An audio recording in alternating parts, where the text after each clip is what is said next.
Tamasoma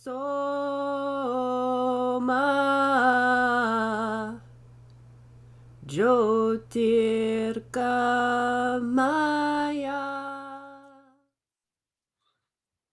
Hello, loves. My name is Anya Light.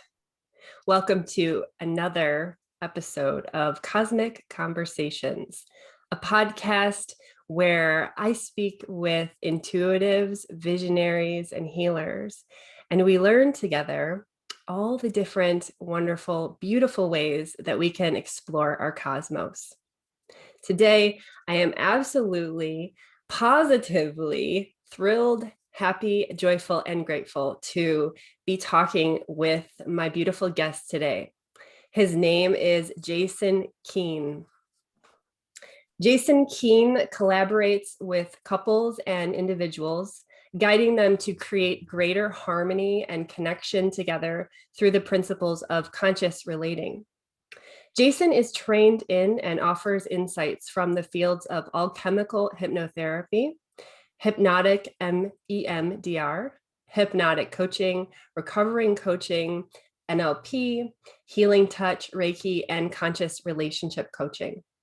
He also brings wisdom from extensive immersion in the world's spiritual traditions, so as to facilitate the remembrance of wholeness and the cultivation of relational mastery. One of Jason's greatest gifts is his ability to compassionately empathize with struggling couples and individuals, and he helps them to shift into epic clarity. So it is my honor and pleasure to introduce Jason today. Hi, Jason. Welcome. Hello. Thank you very much for inviting me here. It's an absolute pleasure. Wonderful. I've been following your work for a couple years now, and one of the impetuses that I had for reaching out to you for this podcast is that I really love and appreciate the way that you merge together what could seem like opposing forces, but perhaps not, which is the grand, the cosmic, the unification, the magical, the unity consciousness, the big, the expansive, and then the mundane, the everyday, the practical, this everyday stuff of life. Mm-hmm. And so this is why why I'm so excited to talk to you today. And this is why I'm resonating with your material. So thank you again for coming, and I look forward to what we're about to talk about. Excellent. Absolutely. Yeah, I'm already tingling. Yay. So let's just dive in. What is the essence of what you're trying to share with the world, Jason? Okay, well, let's not waste any time then. Nope. The essence, gosh, some of it you spoke to in the little intro there. I would have to say that everything that I've ever offered in terms of coaching and one-on-one work or even group work could be seen as boiling down to and involving processes that encourage and cultivate self-connection, self-intimacy, and therefore remembering the experience and the truth of wholeness, and that's really one of the basic messages around my focus in relationship work, which is that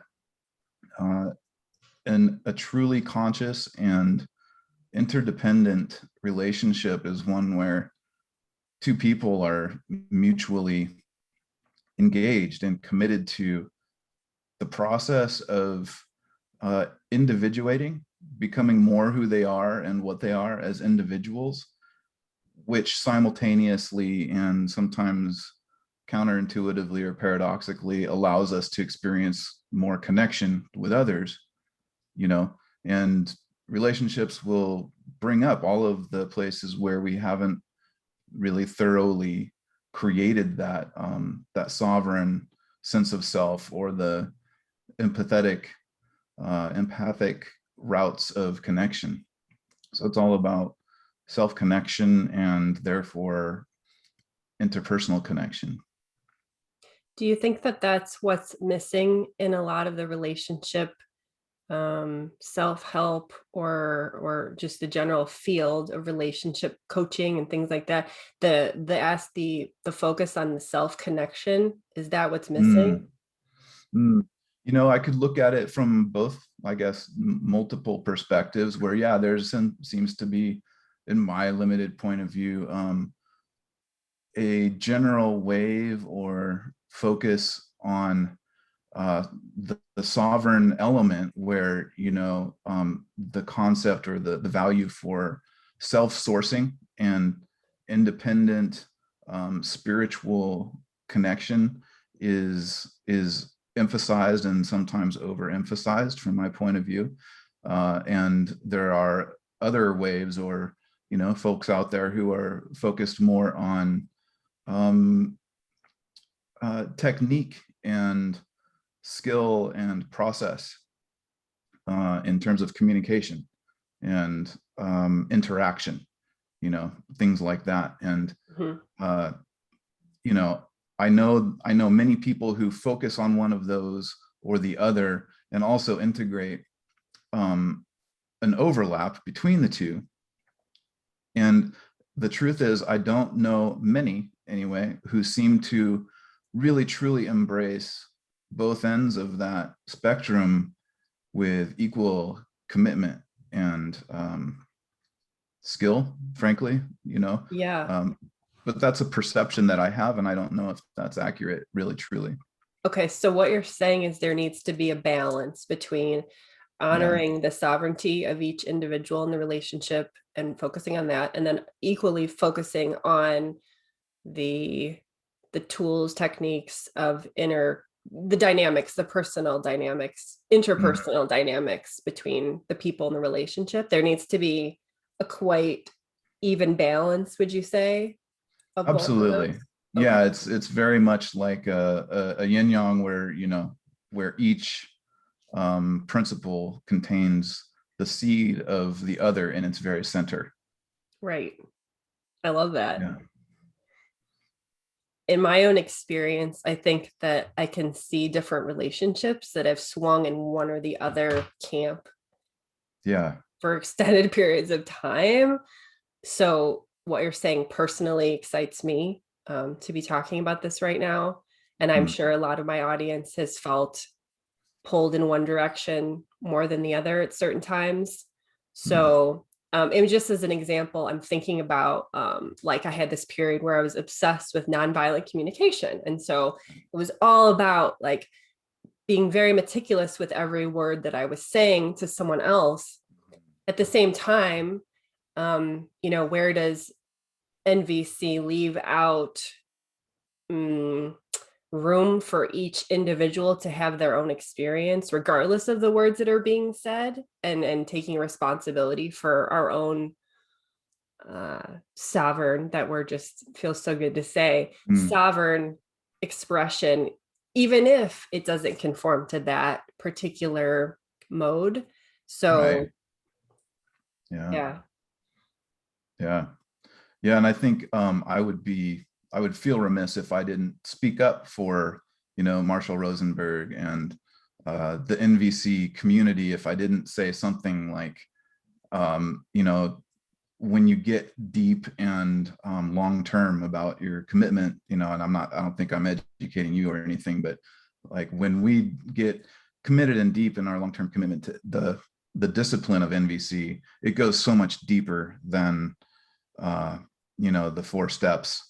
It goes way deeper than certain sentence structures or syntax or anything like that. And it really is about, you know, underneath, I think Marshall's consciousness really did embrace and embody both of the poles of the spectrum that we're talking about. Yeah, for sure. Maybe it was a limitation of mine in that I felt perhaps restricted at a certain point and kind of it was interesting because I got really I was practicing it diligently for a while, and then I think I felt that restriction, or maybe I wasn't allowing it to go deep enough, and I set it aside. Not that I don't, I still practice it, but yeah, it's shifted away from being such a clear focus in my life. So Hmm. yeah, perhaps there's more to be gained than I thought Hmm. in that realm. So thank you. Perhaps. Yeah, and if I'm just kind of riffing on something that popped up in my mind, if you're open to it Oh, around that, for sure. Yeah. cool. Um, when I present, teaching or offerings around conscious communication or NVC in particular, um, I tend to, like, this will be useful because we've already started talking about some of it. I tend to focus on four kind of categories, or what I would call core principles: sovereignty, which is like a Mm, big keyword for a lot of us right now, empathy, sacred containers, and skillful means. And NVC, as we are typically introduced to it, tends to fit mostly into the fourth category, of skillful means, where we have, a sequence of steps that we can go through, and ideas that we can embrace around what those steps mean and what they look like and feel like. But when we go deeper into NVC, we find that it really does boil down to cultivating the principles of sovereignty and empathy, mm, and generally cultivating the experience of a shared sacred container with mm. ourselves and our beloved or whomever we're relating to. And the reason I use the phrase skillful means, you're probably familiar with it from Buddhism. Buddhism. Yeah. I use it to, rather than saying NVC, I tend to say skillful means, depending on Mm, the context, um, which is because, very much like how that concept is used originally uh, in Buddhism, NVC is supposed to be a dynamic tool. It's supposed to be something that uh, allows us to bridge the gap between ourselves and another. And that tool is, like the Buddha taught, it's a raft that can get us from mm, one shore to the other on a mm. river. And how should we treat the raft when we get to the other shore? Well, we don't need it anymore. Right. Right. We let it go. And so that's the idea of Buddhism, and skillful means and NVC is the same. And I hear that in, like, your experience, and I hear that in a lot of other people's experience too. Mm, Folks who have dipped into NVC process and discipline and have cultivated their abilities there and integrated how it works or doesn't work for them, and gotten to some kind of a point where they're like, yeah, I had an NVC stage, and um, yeah. it was really important for me, but Yeah. it's not my focus anymore. But we still find ourselves, like, leveraging or utilizing, right, even if Yeah. unconsciously, a Yeah. lot of what we learn there. Yeah. I use it when I'm in a crisis with someone. Mm. When my brain goes blank or I'm in fight or flight and I'm like, this could escalate. And then my brain just goes MVC, MVC. And I'm like, okay. Yeah. And then I bring it forward, and Yeah. it works like a charm, really. Right. So Yeah. Yeah. um so to slightly shift gears here, you talked about the sacred container aspect to your work. Hmm. How does one can one create a sacred container for themselves? Hmm. Mm. Ooh, I love your questions. I love how you just dive right into the essence of things. How can one create a sacred container within themselves?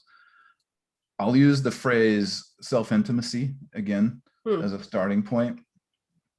And that begins with, the only way to really nail this for me is to, like, bring down the cosmic perspective as well.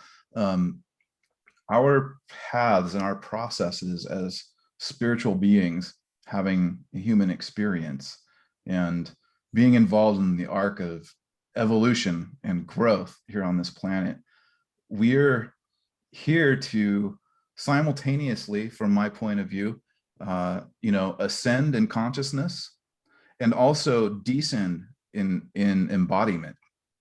So there's two movements within us. There's one that's ascending into more and more meta and integral awareness, all the way to the point of unity, where the identification, our sense of self embraces all that is ultimately.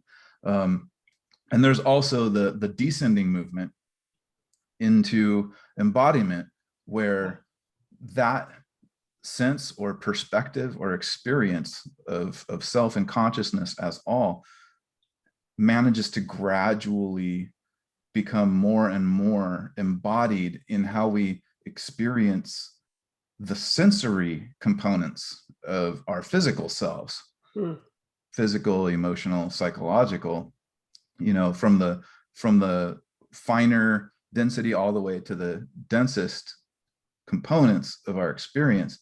And to the degree that we can kind of feel that and intentionally engage in practices and habits that honor both of those movements, we'll end up finding that, like, as somebody famously said, the body is the temple. And what better, I mean, I can't think of a more concise way to capture,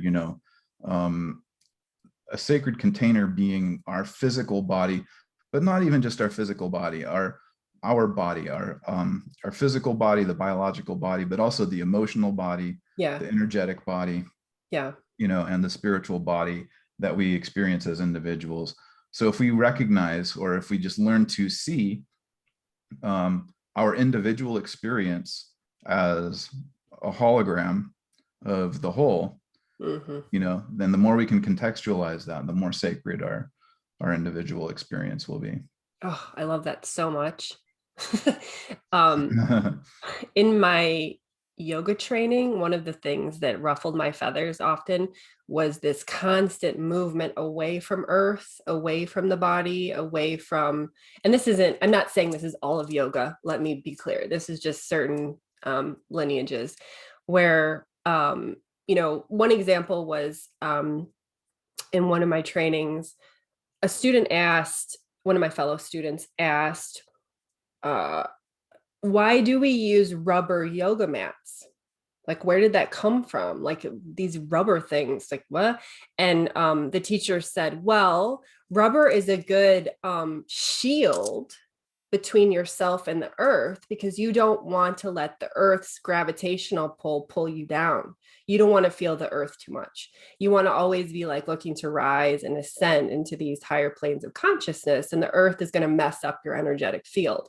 And I was just like, wow, that does not resonate with me at all, because for me, exactly, I completely agree with what you're saying. There's two different forces, and you have to honor, I think, and respect both of them simultaneously, or else you get kind of fragmented. You get that. I think that's where you sometimes get in trouble, where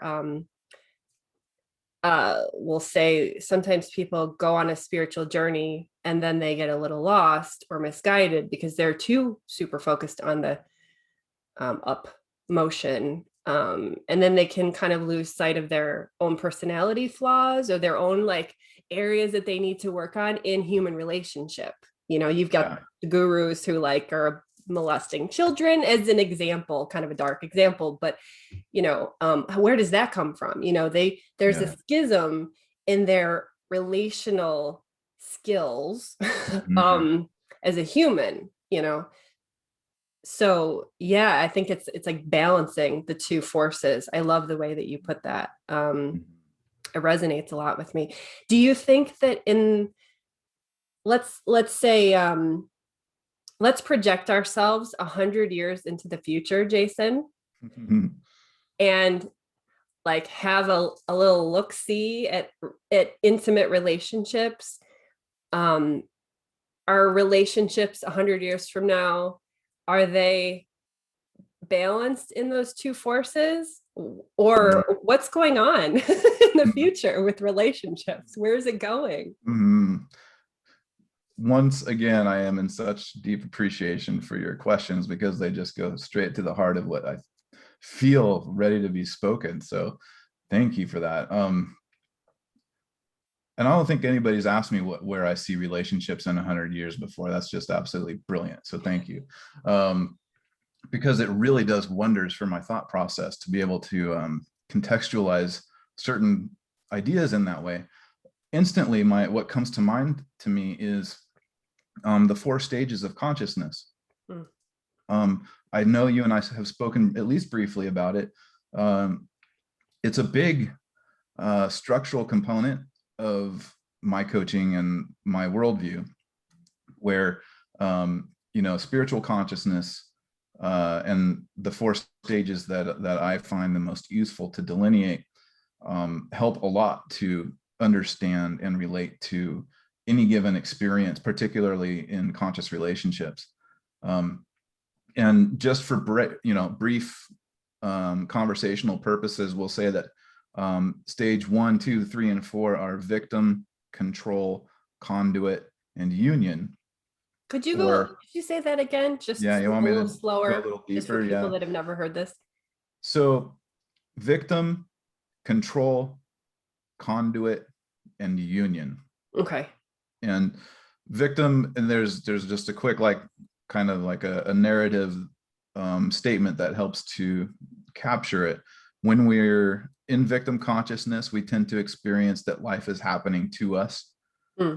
When we're in control consciousness, we tend to experience that life is happening by our will. And when we're in conduit consciousness, we tend to experience that life is happening through us and our interactions. And when we're in unity consciousness, we tend to experience that life is happening as us. There's literally no separation between self, other, or anything that exists. So victim, control, conduit, and union. And one of my focal points in my work has been to translate those stages into certain components that can be observed in the context of romantic relationships.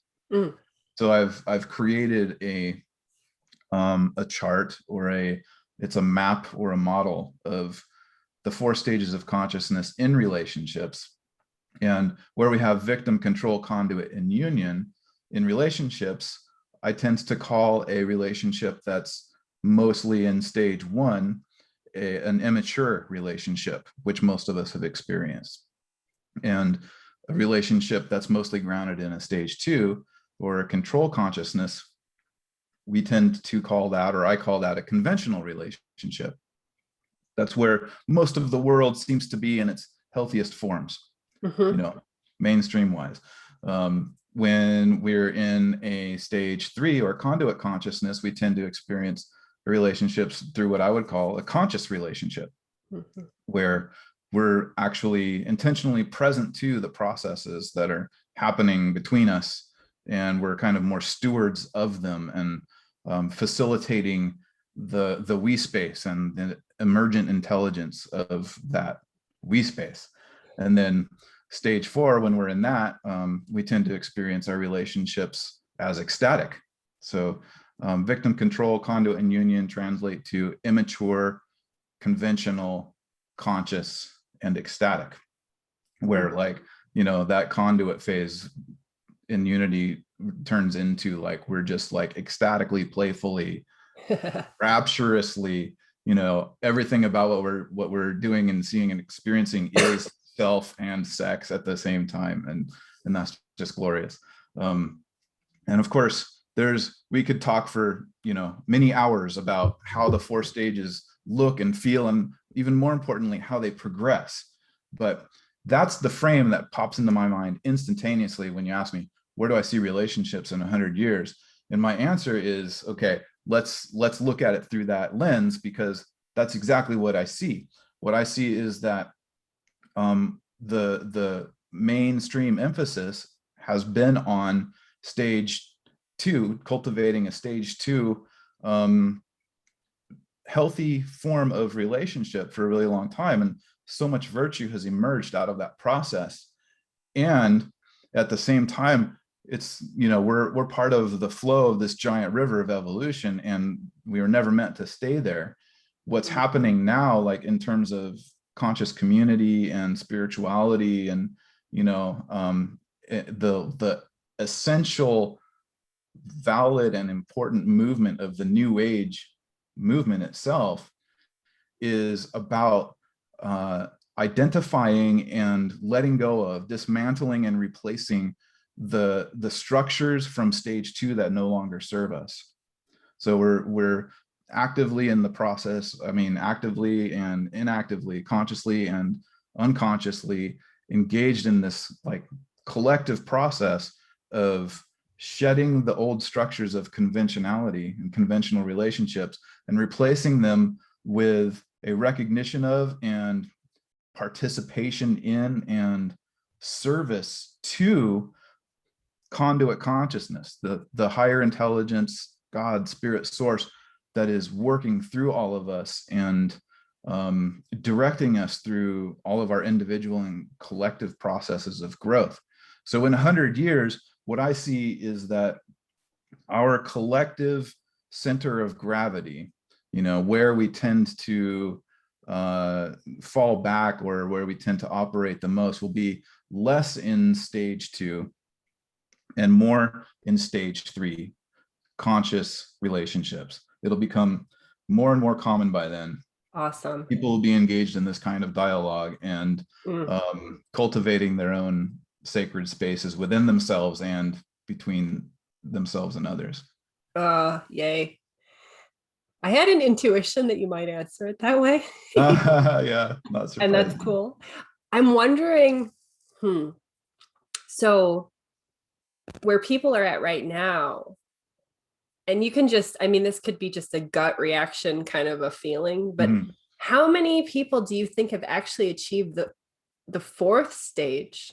Yeah, that's where my mind went for a long time too. Like, does this even actually exist? And do I know anybody who really lives there? And my honest answer is I have known a few couples and a few individuals, who are definitely the exception to most people that I know. And I would try to emphasize the importance of this idea of center of gravity, particularly in this context, or even when we get into like, what about victim consciousness? Don't all of us experience that too sometimes?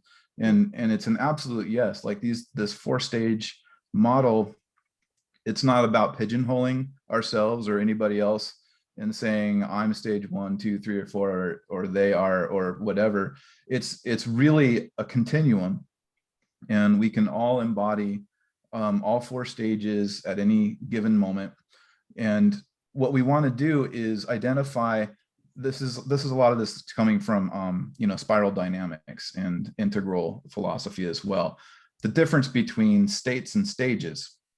I think I know most of the people that I know in conscious community, we'll say, experience states of being in unity consciousness, right? And not just as individuals, but in their relationships. And fewer of us, the exceptions generally, in my point of view, embody stages of consciousness in stage 4.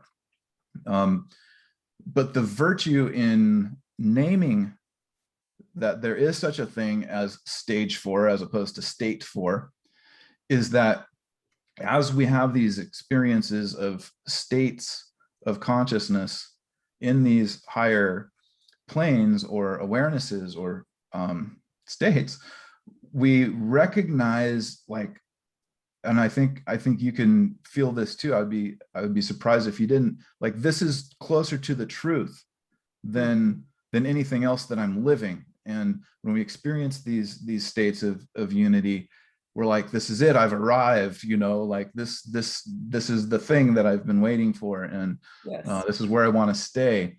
And then something happens, and we come back to our center of gravity, or even worse, we regress all the way like back into stage 1. So my answer is kind of convoluted, but the idea is there are a handful of people who I think generally tend to operate in an ecstatic place interpersonally with their partners. But all of us can progress and regress, and it's fluid. And the idea has more to do with just embracing what nature is doing through us anyway. So Yeah. does that help? Yeah, so much. And I love the idea of a progression and not a linear like way of looking at it. We can we can move all the time, and that excites me. Yeah. And I do, but and also I see the value of saying there are stages that we can look to as a way to give us something to work towards, to Mm-hmm. know that, oh yes, I can have this. And also too, one of the things that I love about your work and so many people in this field of conscious relating is that it's, and I would consider myself in that field now that I think about it too. So I would Yeah. say, um, I would say that we're reclaiming the idea that it can be a very spiritual experience to be in an intimate sexual relationship, because I think for so Absolutely. long it's there's this model of, well, once you get to a certain stage of advancement in your spiritual path, you know, the whole renunciate model, Mm, the whole like saying saying that somehow relationships are too mundane, or mhm. that whole thing. I think that what we're doing is we're saying no. And in fact, I'm thinking now, actually, are you familiar with Reggie Ray and Yeah. his, okay, so in his Vajrayana Buddhist teachings about the idea of like the sacred consort. So there's this being that you meet and you fall madly, obsessively in love with them. It's like the most intense passion, and you use that passion, you funnel it as this path of awakening. And Mm, he had said, and I actually took one of his courses, it was the tantric consort course, and he said, and I don't remember where exactly he said that this happened, but he said, I remember this distinctly. He said that someone had once asked the Dalai Lama if he was going to reach full enlightenment in this lifetime, and the Dalai Lama said no. And the interviewer said, well, why? And he said, well, because I don't have a consort in this lifetime, meaning mm, that the consort is like the last level that you go to before you can really have full and total liberation, because you have to go through the fires of that burning passion and almost like not let it consume you. It's so dangerous, but also mm, so advanced that if mm. you can walk that path of sacred relationship with another being, that's somehow the key to really like ultimate cosmic consciousness, oneness with all. Had you ever heard that, Jason, that story? I've been exposed to the idea, and I don't think I've had it concisely represented like that. And I love it. Yeah. Yeah. Yeah. Because what I'm hearing there, and like in the concept of a quote divine consort is, I would frame it as like encountering the archetypes within ourselves that are latent until they're mirrored in another, right? Yes. And not just archetypes of like divinity, but archetypes of victim consciousness, and prior stages of structure, and psychological structure and form that are no longer serving us. Yeah. And I think that that's a big part of what I heard in like what you just shared, which is that there is, and there has been, in that ascendant movement, away from the rubber earthy yoga mat into the sky where we get to look down on everything. Yeah. There's been a movement there that has encouraged a lot of people to basically distance themselves from intimacy with other people, to distance themselves from being vulnerable, in relation to other people, because frankly, there's a lot of unresolved shit in there that inevitably comes up for all of us. Like the more real, the more engaged and intimate we get with any other human being, the more exposed we are to our own unresolved stuff. And it's healthy at first, I think, to move away from it. I think it's actually important. It's important to have an ascendant, or even an avoidant, if you want to look at it that way, movement away from our trauma, long enough to develop a sense of ourselves. Cool. Yeah. So I think it is an important and valid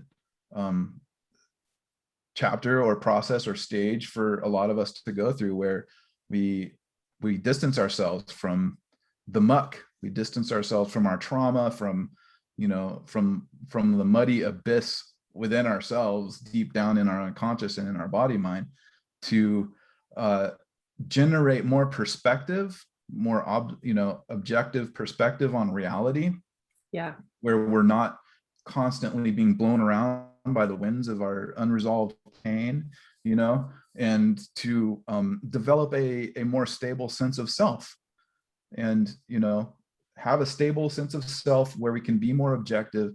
Like sometimes we have to like think that we're better than all that shit for a while in order to yes, whatever we need to do in our heads. And I've been through things like that, and I've coached people through things like that. What ultimately ends up happening pretty much inevitably also is that we realize that there's no way to actually do that completely, because wherever we go, there's also somebody else or some other being there. yeah, And even if we're simply practicing a spiritual discipline and doing so in a conscious community, we're going to find ourselves triggered by the processes and the people and our projections upon those people in those communities. And so what ends up happening after a while is we have to work with that, because hey, we're conscious spiritual people, so that's what we do. We work with our stuff, and then ultimately we start to realize that in order to do that, we have to become more intimate with them. We have to become more intimate with the parts of ourselves that are triggered in relation to them. And then we realize, well, that's exactly what we were avoiding in the first place when we decided to transcend the relational paradigm. And so we end up coming back to the processes of letting ourselves, like, oh my God, letting ourselves be triggered so that we can be consciously involved in reuniting with those parts of ourselves and embracing them and integrating their gold into our lives. Yes. So much. Yes. It's fascinating about what you're saying, because where do I begin? My brain just went into 4 different streams at the same time. Again, this goes back to, like, you have this on your website that you get real with people, so a criticism sometimes people have with spirituality, spiritual paths, spiritual people, is they're not real. They're all up in the clouds. And when we engage in conscious relating, then we are getting real. There's no better way to get real than allowing oneself to be vulnerable, allowing oneself to say, hey, I just made a mistake, I'm sorry. Or to say, hey, this has been a great relationship, but now it's time for it to be over. Let's feel that. And so I feel so strongly that what we're talking about is so crucial for the evolution of humanity. So deep in my heart. It's pretty profound. There's a lot of emotion I'm feeling right now. Yeah. This is essential. It really is. Yeah. Yes. I would like to. So I'm going to ask you maybe 1 or 2 more questions, and then we're going to start to wrap up our beautiful conversation. Although I could go on with you for a very long time. Yeah, likewise. So, So I'm curious about, one of the things, and I've, just so I can share with the audience, I've received, I think it was a couple sessions from you a couple years ago. I was going through some relationship big challenges. Mm-hmm. And you really helped me because you gave a framework for what I felt, but I didn't know how to exactly say. And you were basically saying that conscious relationship could be someone's main spiritual path in life, Mm-hmm. which again is pretty revolutionary. Um, and I just keep thinking about that as such a beautiful path that someone could embark on. But again, not many people are even aware yet that that's an option. So how Mm-hmm. did you realize that that was is that still your path? I'm assuming, is it? And Yeah. how did you realize that that was your path? Did you have like a big aha moment that you could share with us? Ooh, how did I realize that conscious relationship is, I would say that conscious relationship is, it's the primary vehicle for my spiritual development. And yes, you could also say it is my primary spiritual path. um, I realized that after probably the second decade of banging my head against the wall in dating and relationships that I experienced, um, where I tried all the things. I read, all of the mainstream relationship books, and even some of the, more spiritual tantric based relationship books. And I struggled a lot. I struggled from my teen years all the way up until, you know, probably even up to 5 years ago. It was just one major, like, life shattering kind of Mhm. challenge after another. And I was really struggling to get the experience or the feeling that I was even capable of having a satisfying or um, sustainable, meaningful relationship with anybody. And, you know, um, after reading as many books as I did, and, therapy, and like even hiring several coaches and things like that, um, I still hadn't gotten anywhere. And at some point, I realized that it was because I was in that phase of avoidance of myself. What I was really trying to do was kind of hack or get around reality, um, and kind of transcend the truth of what relationship means in order to get the benefits of being in a relationship without having to really face myself. Mm. So it was like years and years of trying to get the result without really being willing to make contact with my wounded self. But it was because I was doing that, my wounded self ended up constantly being triggered and destroying everything. And so once I realized on some level consciously that that was what was happening, and that really my invitation in life, if I was going to experience any of the things that I really wanted, was that I was going to have to really surrender to, the energies and the process of metabolizing the energies that have been trapped in my body for all of those years. But when I realized that, everything changed. And it was such a big shift for me, that moment, which was actually after my divorce, probably about 10 or 12 years ago now.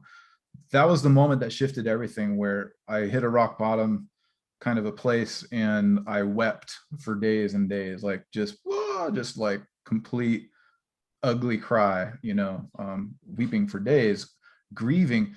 But I wasn't just grieving for the loss of my relationship. I was grieving like the loss of my life. I was grieving the loss of my adolescence, and even the loss of my what the childhood I thought I was supposed to have. In other words, the divorce opened me up, and there was all of this unresolved pain. And because it was so big, because the hole that the divorce opened was so big, I couldn't stop all of this stuff from coming up. Mm. And it was only when I surrendered to the process, instead of trying to resist it or control it or transmute it into something else, Mm. and just let it be what it is until it dissipated on its own. It was until then that like everything was just a struggle. And it was at that moment when like it became more of a flow. And that planted a really important seed in my mind, a seed of awareness that like, there's no getting through any of these processes without fully feeling what comes up. Mm. Yes. And so if I'm going to like reduce this whole conversation into one tiny little like grab onable concept, it's like really we're learning how to feel everything that comes up, like when it comes up, as it comes up, maybe even before it comes up, but just being present to the flow of energy in the body, like really truly, masterfully being present and loving, embracing, inclusive of everything that comes up through the body, through the mind, through the consciousness, because that's what we are, especially as we move from stage 2 to stage 3. We go from control to conduit. Like, I'm not a container, I am a conduit. I am something through which life and energy flows. And that begins with my emotions. So in stage 2, it's like repress emotions, deny emotions. And then stage 3 moves into allow, flow, feel. Yeah, definitely. Ooh. Yeah, definitely. And so, bringing it back home to your original question, I think it was, when did I realize, or how did it become that? How did conscious relationships become that? And just to contextualize a little bit further, nothing elicits more emotion in me than challenging human interactions, and so it's like, even in this absolutely beautiful conversation, I'm aware of, certain like parts of my ego, like caring about how I sound, or Yeah. like, am I making sense, or is the internet connection stable? A little bit of anxiety around that, things arising in my being, even a very like beautiful, healthy, and well-contained conversation, energy arising within me, that in the past I would have been like, oh, I'm just gonna like control it, I'm just gonna hold it over here, like repress it and control it. But like, because I've really made this such a focus in my life, I just kind of naturally like breathe with it, and let it be what it is, and even allow it to affect the way I move to some extent. And that's okay, because I'm a conduit, I'm like, you get the picture of this, the advertising, you get the giant puppets on the side of the road in front of the stores that have the fan at the base, and Oh, it yeah. blows the air up, and they're like they're just like dancing all over the place with the air. I mean, that's life flowing through me even now. And so if I like really boil it down, that's what it comes down to, like, not just in this dialogue, but most especially and most definitely, like when things are difficult and tense, between myself and another person. Yes. Oh, beautiful. On that note, Jason, would you be willing to lead us in some kind of practice that we can offer to our audience that they can then experience? Absolutely, yeah. I have a process. It's a 6-step sequence called LIMGAL that I'm wondering if I should kind of like lead it as if we're both doing it at the same time, or I could actually offer a little more conceptual structure and facilitation for you, which might actually land a little more deeply for somebody. Yeah, that sounds good. If you're open, okay, that's my impulse there. Yeah, and so I'll just give you like a quick outline of what the steps are. Okay.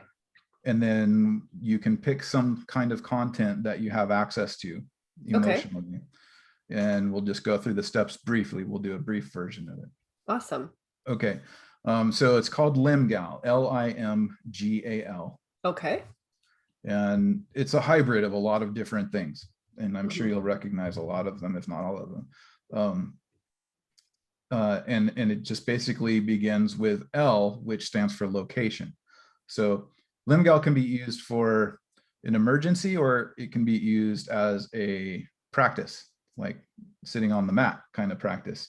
In other words, you can use it to like ground yourself if you're freaking out, or you can use it proactively, So L stands for location, which basically just means identify, notice the location of the physical energy that you're experiencing.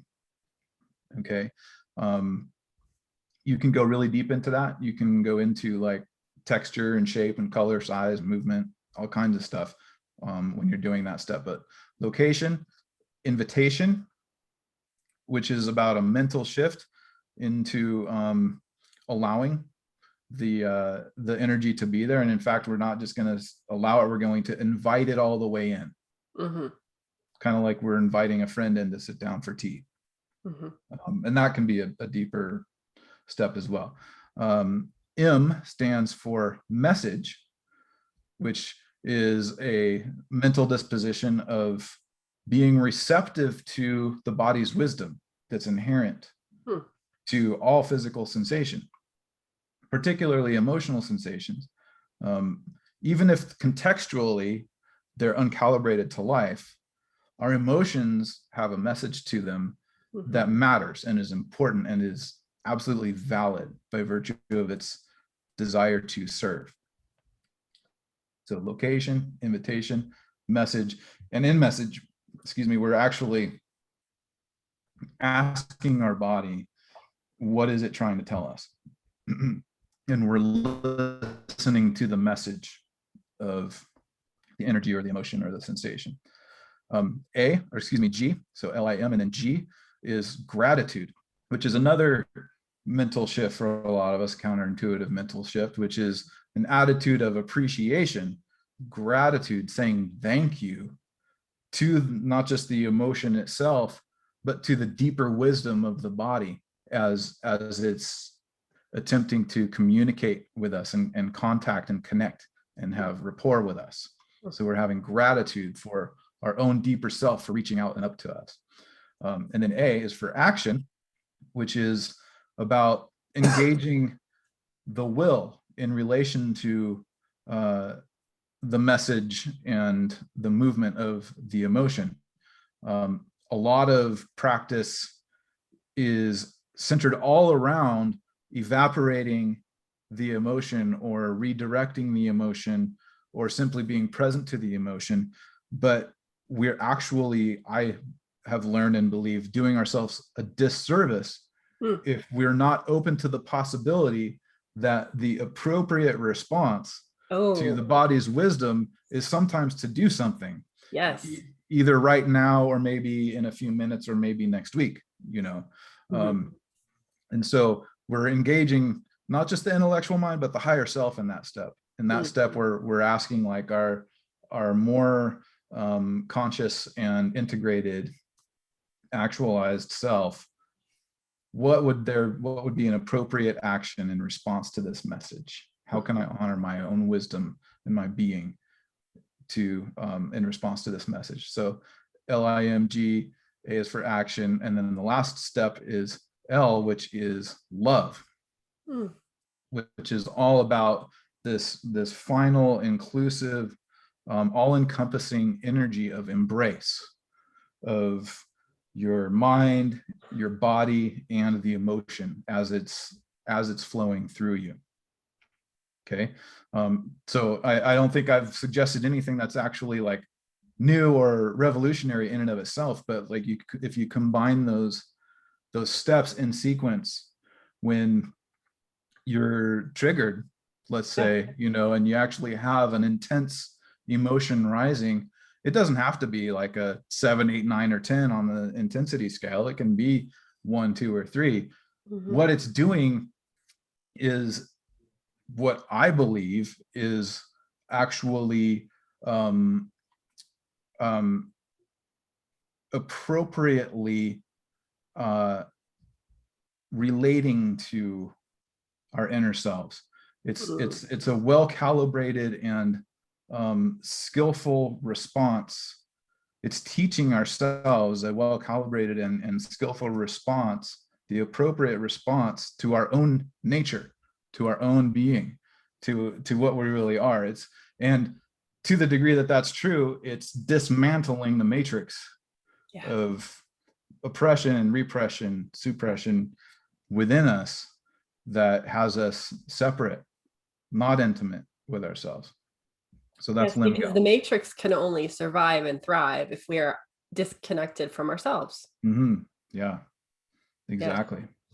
Yeah, and when I think of like Neo there with like all that shit plugged into his body, like that's just like a really obvious and kind of crude metaphor for all of the ways the tendrils of victim and control consciousness have like really like penetrated our beings and wrapped their roots down around inside our hearts and our chakras.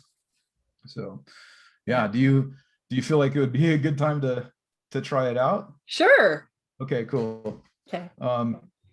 So you can do it. It doesn't have to be a quote negative or unpleasant experience. You can do the same process with any sensation, but if you're receptive, I'll just kind of take over now and just kind of help you settle in and relax a little bit and maybe access something and use the steps. Okay, perfect. Okay, cool. So feel free to like. So wait, we're also inviting our audience to do this with us if they want, or are you more saying they can do it later on their own? I would suggest doing it later on their own, because my impulse here was to get specific around your experience, so that I could be more responsive to whatever you are actually experiencing. Okay. Yes. So that it's more tailored to you. I'll put a link, or I'll send you a link and you can put it in there. Okay, great. To a free download of a graphic that spells out these steps. Oh, wonderful. Okay.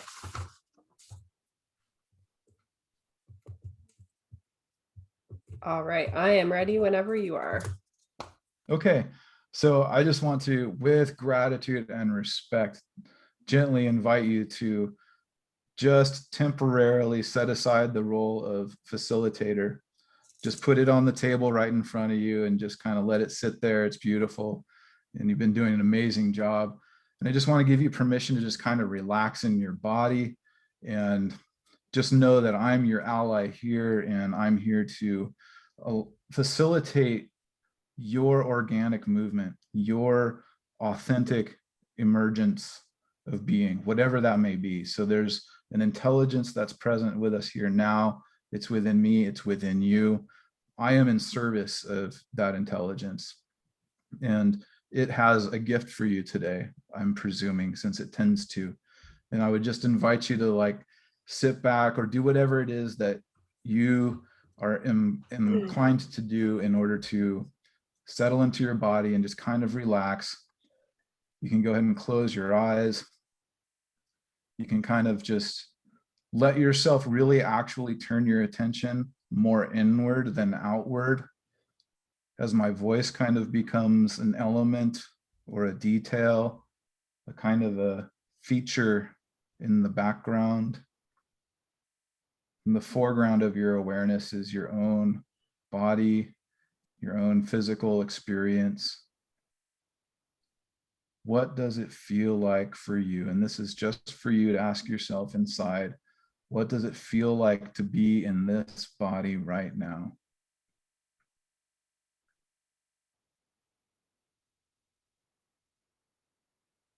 And with another nice deep breath, I want to invite you to just breathe into this experience of being centered in your body, and exhaling, releasing any need to be in communication in a certain way, any need to serve your audience in any certain way, to just really truly honor yourself and settle into your own beautiful beingness internally.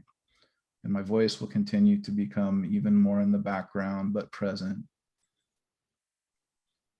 And frankly, Anya, you can go as deep as you'd like to go, and you can trust that my voice will go with you.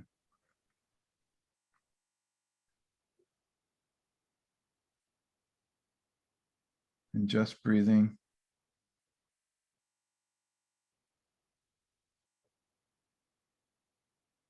There's something in your physical, emotional being now.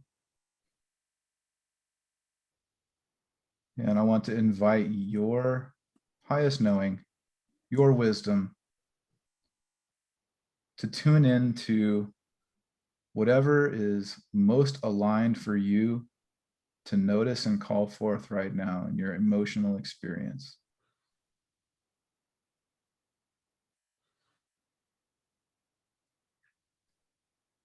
And when you've got something present, it could be something connected to a recent experience, or it could be something connected to a past experience, or both.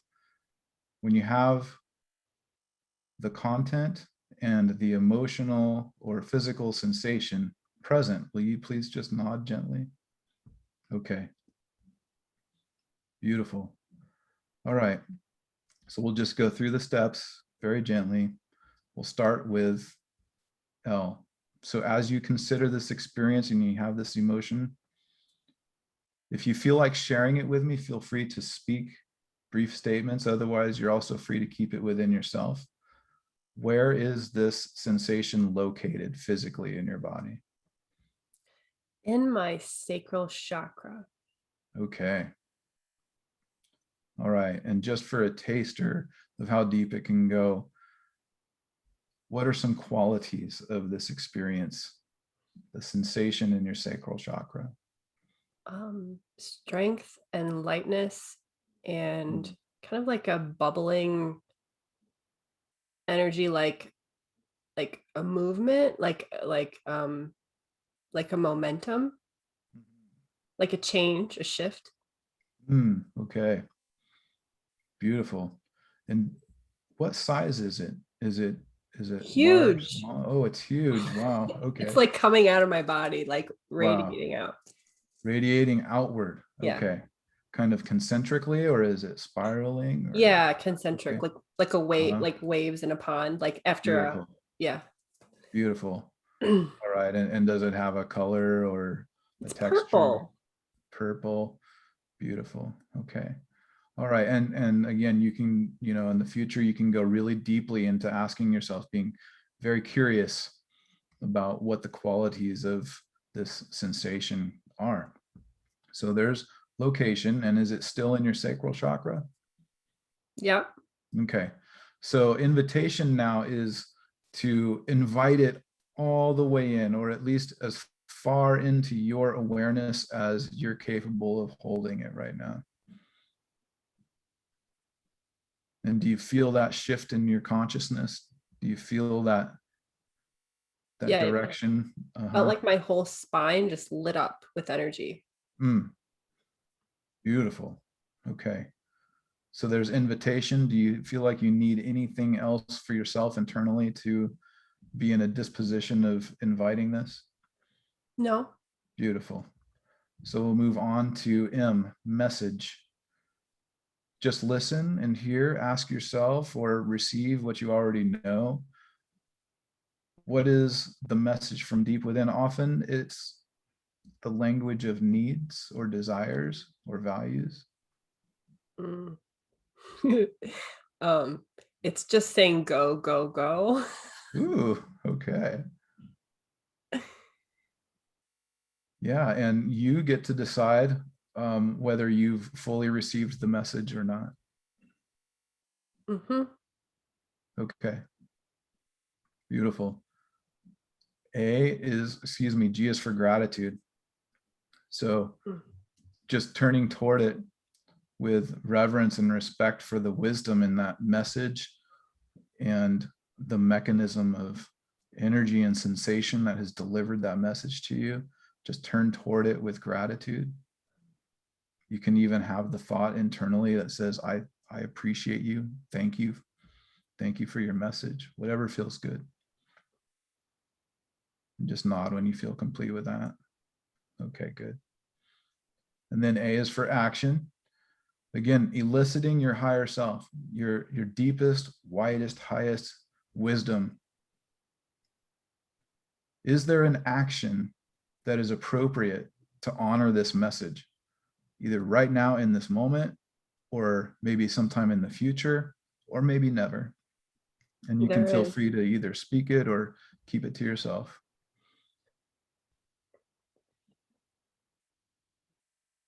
I'll keep that one to myself. Okay, perfect. Thank you for that. Thank you for honoring yourself in that way. And do you feel complete with those steps so far? Mm-hmm.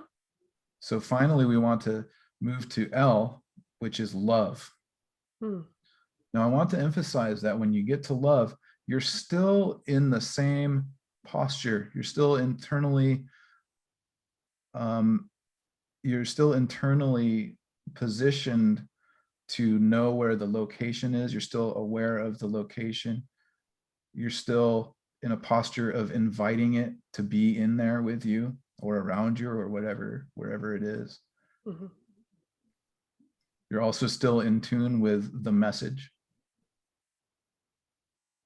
You're also still in a disposition of gratitude. That's your posture internally.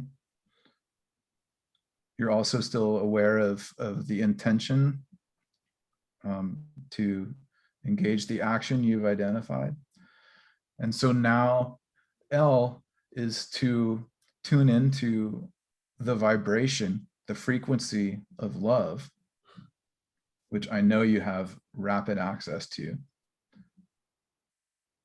And wherever you manage to source this from in the future is perfect. Sometimes folks have a hard time feeling it internally, and that's fine. The idea there is to identify, remember, or think of something, or even imagine something that allows you to feel the frequency of love, just to access it.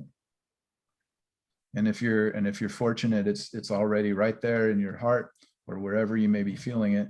But the idea is to just tap into it, expand it at whatever rate feels good to you. And you're literally surrounding with the frequency, with the energy of love. You're surrounding your physical, emotional, spiritual, energetic self, Mm. including anything that's unpleasant within you. Mm. Or pleasant, in this all-encompassing energy of love. And you're simply sitting there holding that energetic space.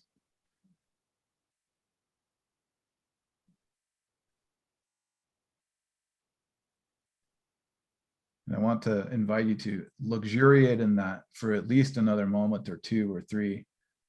And then when the time is right for you, you can return.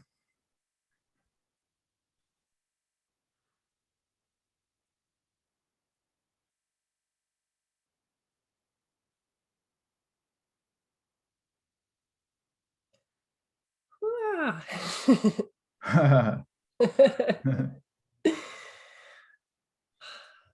Wow, Beautiful. Yeah. that's really, really healing. Thank you, Jason. Absolutely. Absolutely. Yeah.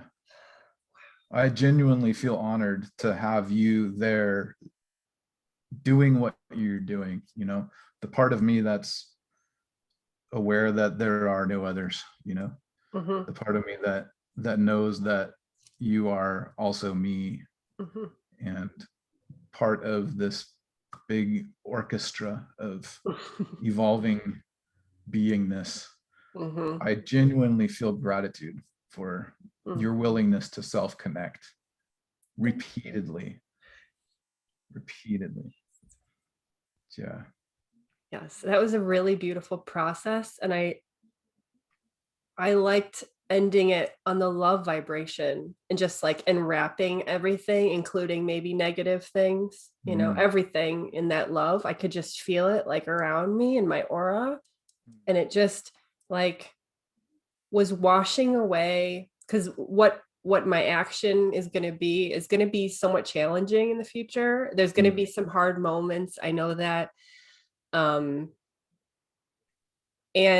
so it's like, it was just kind of like embracing that, yeah, it's going to probably be a little hard and it's okay. And giving myself permission um to love myself no matter what the other person's reaction is going to be, because it's going to be something they're not going to like. And to just like actually I was giving myself permission to not take that on board, that because they might shoot some negative energy towards me, and just to be like, yeah, I don't need to feel that. I can just stand in my truth. So that was, I love that, wrapping myself in love at the end. So that was nice. Beautiful. I'm really glad it landed that way. And I hope that it was particularly useful for you to have that experience, tailored to you in that moment with timing and pacing. I'm pretty sure, and I hope that, from an observer's standpoint, that its simplicity is simultaneously not misleading, but something like that. Like, like don't underestimate the power of it just because it's simple. Right. But hopefully the 6 very simple steps, LIMGAL, location, invitation, message, gratitude, action, and love, are simple enough to grab onto, that anyone listening could, just simply write those down and go through those steps. And like I said, I'll be happy to send you a link so folks can download. It's just a pretty little, meme shape infographic with cool super version of that spelled out for them. Cool. Thank you. Yeah, you're welcome. And what are some other ways that people can get in touch with you, either for more resources, or I know you have some written things, and to possibly work with you one-on-one? Sure. Yeah, thank you. Well, everything currently, since I'm on an extended and indefinite hiatus from social media, which is really serving my soul right now. Nice. Fortunately, I have a website, and so people can actually still find some stuff there. It's daringheart.com. Cool. So it's just the word daring and then heart, DARINGHEART. And there's a couple of freebies on there. If people go to the resources page, there's one on the home page, but if you want more than just the one, there's 2 actually on the resources page. One of which is a kind of an introduction to conscious communication, or a guidebook. It's really a list of a list of phrases that are really helpful. It's called 101 Golden Phrases for Conversations that Empower, Connect, and Heal. And so it's kind of like, it's NVC based, but it's like really focused on those principles of sovereignty and empathy. And then also we talked about the 4 stages of consciousness in relationship. And that's the other freebie that's on the resources page. It's just a PDF. It's kind of like a brochure a little bit, but it's an educational piece that has a chart that illustrates and explains the 4 stages of consciousness in relationships, the 4 relationship stages of immature, conventional, conscious, and ecstatic. And it divides them up into 13 specific areas or lines of development, from communication to sex to your identification and the shadows that show up, the hidden portions, the dark sides of those stages. So if you're interested in getting a sense of how you tend to operate and flow as an individual or in your current relationship, or if you'd like to see like where you've been in the past in your relationships, or where you're heading in relationships. It's an incredibly potent Mm, tool for contextualizing mm. the whole mystery of relationships, basically. Yeah. So I would And suggest those. when I was working with you, I think it was it last year? I'm like, I don't know. Wow. Time is so weird, but it may have Yeah. been. I don't, Either last year or the year before. don't It know. feels pretty recently. I'm not sure. I don't know. Not more than 2 years ago, but Yeah. so yeah, when we were working together, that was really helpful seeing that broken down, the 4 stages and how that related. That was pretty eye-opening for me. It gave it I really appreciated that. And yeah, and for anyone who wants to reach out to Jason, I really highly recommend his sessions. Whether you're in a relationship or wanting to manifest a relationship, either way. So yeah. And Jason, it's been such a beautiful day.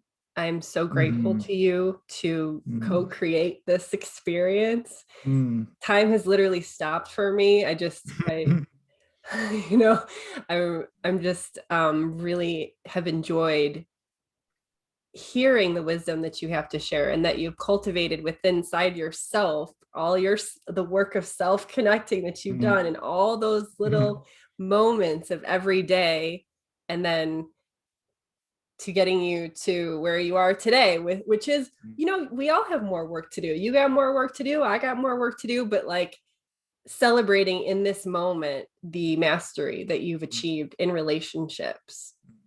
Thank Thank you. you for your work. Absolutely, my pleasure. It is wonderful to be seen and appreciated for that, and even more poignant for me, or strong, is a mutual feeling of gratitude and appreciation and glee. It's like it's delight. It's like this is the play that we are here for. Like this is one of the Yeah. fruits of our labor is the ability to like meet up, interface, and open the channel for like whatever's going to arise. I wasn't sure how the conversation was going to happen, what we would talk about exactly, or anything, but it was perfect, and I knew it would be perfect, and now it's just like it bloomed into this beautiful flower. So I really appreciate what you're doing, and your surrender to the call there. Like I really see and honor and recognize the beauty of everything that you've done to bring you to the place where you could hear the call and have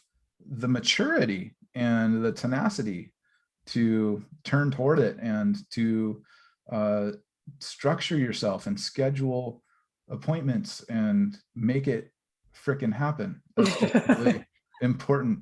It is, it's Make it really freaking valuable. happen. I love A it. little bit of stage 2 mixed with your stage 3. Yay. That's so funny. Oh, I love it. Yeah, that's a perfect ending point. It's like the sort of silly mundane of like scheduling, and then the cosmic Yes. experience of now that we've just enjoyed. So thank you, Yes, Jason. my pleasure. Blessings. And hopefully we can connect again in the future and maybe share other things with people. I'd love to have you back again in the future. So You yeah, bet. and good luck with your work going forward. Okay, thank you very much.